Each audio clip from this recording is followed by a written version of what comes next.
నమస్కారం అందరికీ. ఈ రోజు మనం 1వ పాఠం నుండి 12వ పాఠం వరకు ఏం నేర్చుకున్నామో తెలుసుకుందాం. మన తెలుగులో 1వ పాఠం పేరు చదువు. ఈ పాఠంలో కమలాకరుడు కోసం తన తండ్రి త్రివిక్రముడు తన కొడుకు బాగా చదవడం లేదని ఎంతో మందలించాడు. ఆ మాటల వల్ల కమలాకరుడు మారి బాగా చదివి తన తండ్రిని సంతోషపెడతాడు. పిల్లలకు ఆస్తినిద్దామని కొందరు అనుకుంటారు, కానీ ఆస్తి కన్నా గొప్పననేది చదువు మాత్రమే. ధన్యవాదాలు. 2వ పాఠం నాయనమ్మ. ఈ పాఠంలోని ఇంట్లో నాయనమ్మ ప్రేమ ఎలా ఉంటుందో మరియు ప్రస్తుత కాలంలో చిన్న కుటుంబాల వల్ల పిల్లలు నాయనమ్మ తాతయ్య ప్రేమలకు ఎలా దూరం అవుతున్నారని ఈ పాఠం ద్వారా తెలుసుకున్నాను. అందరినీ వదిలేసి దూరంగా ఉండటం కాదు జీవితం అంటే, కష్టమైన సుఖమైన కుటుంబంతోనే కలిసి ఉండటమే జీవితం. ధన్యవాదాలు. నమస్కారం. 3వ పాఠం శతకసుధ. ఈ పాఠంలో శతక పద్యాలు ఉంటాయి. దానిలో మకుటం ముక్తకాలు ఉంటాయి. ఈ పాఠం ద్వారా మనుషుల ప్రవర్తన గురించి తెలుసుకున్నాను. క్రమశిక్షణ మరియు సమయ పాలన పాటించేవాడే నిజమైన వ్యక్తి అని పాఠం ద్వారా నేర్చుకున్నాను. ఈ పాఠంలో ఒక స్లోగన్ చెప్పుకుందాం. అన్నదానం మహాదానం విద్యాదానం మతం పరం అన్నేనా క్షణిక తృప్తి యావజ్జీవచ్చ విద్యయ. ధన్యవాదాలు. అందరికీ నమస్కారం. మన 4వ పాఠం అమ్మ జ్ఞాపిక. ఈ పాఠం ద్వారా నేను తెలుసుకున్నది మన భారత జాతి గర్వించగలిగే వీరులను, శూరులను, మహానీయులను, జ్ఞానులను రూపదిద్దగలిగే శిల్పులు ఒక మాతృమూర్తులే అని తెలుసుకున్నాను. ఎన్ని యుగాలు మారినా, ఎన్ని తరాలు మారినా మరవని ప్రేమే అమ్మ ప్రేమ. ఇలాంటి మంచి వచన కవితను తెలియజేసిన టి కృష్ణమూర్తి యాదవ్కి మా యొక్క ధన్యవాదాలు. నమస్కారం. మన 5వ పాఠం పల్లె అందాలు. నేను చూసిన పల్లెల్లో ఎక్కువగా పూరిళ్ళు పాకలు కనిపించేవి. పల్లెల్లో ఎక్కువగా పొలాలు, చెరువులు, ఆవులు, గేదెలు, ఇంకా ప్రశాంతమైన వాతావరణాన్ని కలిగించే చెట్లు ఎక్కువగా ఉంటాయి. పల్లెటూర్లు శాంతి సౌభాగ్యానికి నిలవిలు, ప్రేమానురాగాలకి కోవెలలు. పల్లెటూరి సౌందర్యాన్ని తెలపడమే ఈ పాఠం యొక్క ఉద్దేశం.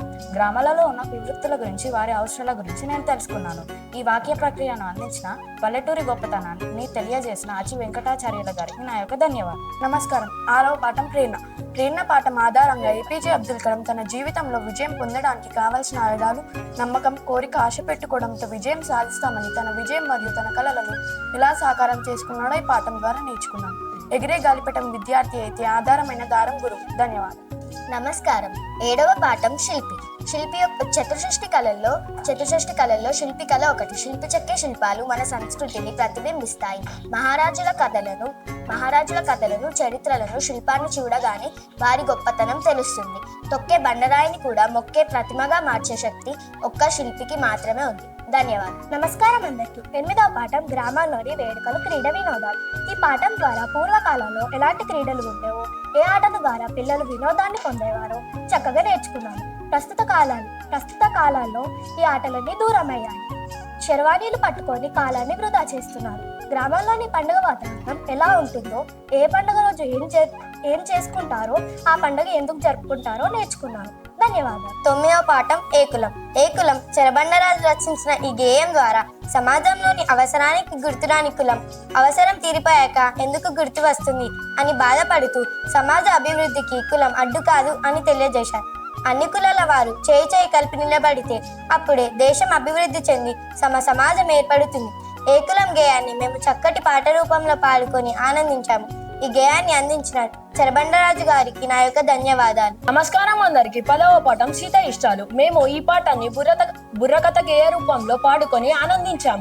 ఇంటికే పరిమితమైన సీతను చదివించడానికి శ్రావణి టీచర్ తన తల్లిదండ్రులతో మాట్లాడి ప్రస్తుత కాలంలో స్త్రీ ప్రాముఖ్యత గురించి చెప్పి వారిలో ప్రేరణ కలిగించింది. ఉన్నత చదివేందుకు సహాయం చేసిన శ్రావణి టీచర్ వలె సీత మండల అభివృద్ధి అధికారి అయి చాలా మంది పిల్లల్ని చదివించింది. మేము ఈ పాఠంలో స్త్రీల వారి పాత్రల గురించి తెలుసుకున్నాము. ధన్యవాదాలు. అందరికీ నమస్కారం. ఈ రోజు మనం 11వ పాఠం శ్రీలిపంగ జీవగడ్డ. ఈ గేయం ద్వారా నేను మన భారతదేశంలో ఉన్న గొప్ప వేదాలు, వేదంగాలు, మహాభారతం, రామాయణం మరియు కాకతీయుల గొప్పతనం గురించి తెలుసుకున్నాను. పాండవులు 10 కత్తులతో కురుక్షేత్ర యుద్ధం ఎలా జరిగిందో మేమంతా తెలుసుకున్నాను. మన భారతదేశంలో దట్టమైన చెట్లతో కూడిన విస్తరమైన అరణ్యాలు ఎన్నో ఉన్నాయి.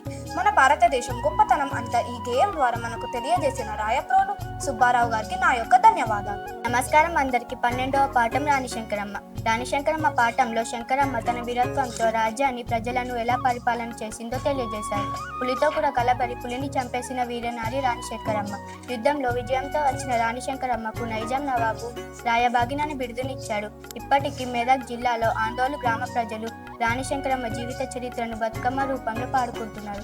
ఈ చక్కటి పాఠాన్ని మేము మన దేశ స్వాతంత్ర పోరాటంలో పాల్గొన్న వీర నరిమానులను గుర్తు చేసుకున్నాము మరియు ఈ పాఠాన్ని బతుకమ్మ పాటగా పాడుకొని చాలా ఆనందించాం. ధన్యవాదాలు.